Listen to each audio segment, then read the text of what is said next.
where it would be a reminder of the greatest Achaean failure of our time. Yes, I can understand their vision. Wise old Priam smiled. What they failed to predict was that it can serve the same purpose outside the city. 100 men cut and trimmed logs for rollers. Then another 100 gathered ropes, formed 2 lines, and began dragging their prize across the plain between the city and the sea. For most of the day, they sweated and hauled, more men taking their place on the ropes as they pulled the ungainly monstrosity up the slope leading to the citadel.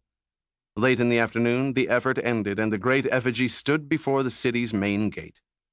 The populace emerged en masse, and for the first time in over 2 months, passed freely outside without fear of their enemy. The crowd stood and stared in awe at what was now called the Dardanian horse. Excited and jubilant that at last the seeming endless series of battles was over, the women and girls of the city went outside the walls and picked flowers for garlands to decorate the grotesque wooden creature. "Peace and victory are ours," they cried joyously.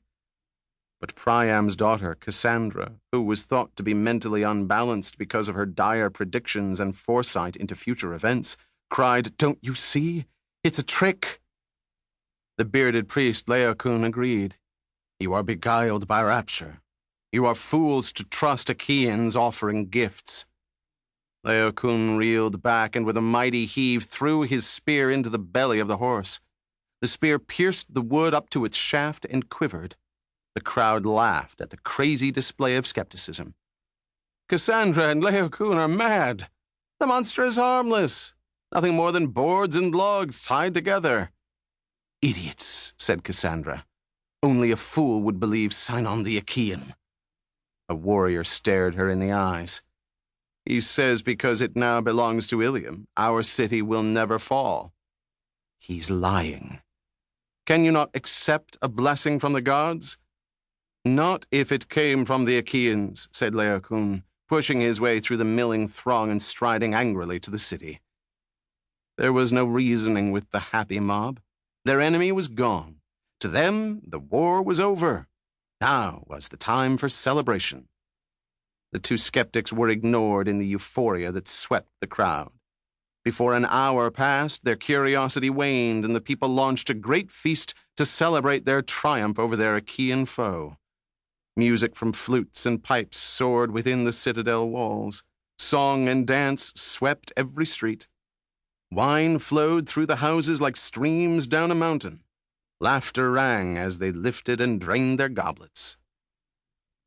In the temples, the priests and priestesses burned incense, chanted and made offerings to the gods and goddesses in thanksgiving for ending the terrible conflict that had sent so many of their warriors to the underworld. The joyous people toasted their king and the heroes of their army, the veterans, the wounded, and the revered dead who had fought the brave fight. "Hector, oh Hector, our great champion, if only you had lived to enjoy our glory. For nothing the Achaeans, the fools, attacked our magnificent city," shouted one woman as she whirled and danced wildly. "Like chastened children they have fled," cried another. So they babbled as the wine coursed through their blood, the royalty in their palace, the rich in their large houses built on terraces, and the poor in their simple hovels huddled against the interior city walls for protection against wind and rain. They feasted throughout Ilium, drinking and eating the rest of their precious food supplies hoarded during the siege and making merry as if time had stopped.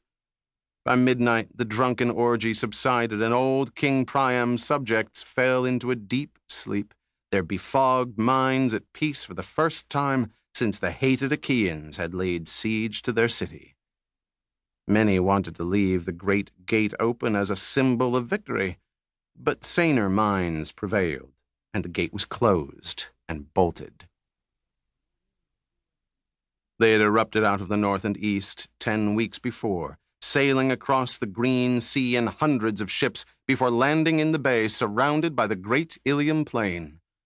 Seeing much of the lowlands filled with swamps, the Achaeans set up their camp on a headland protruding into the sea and offloaded their fleet of ships. Because their keels were tarred, the hulls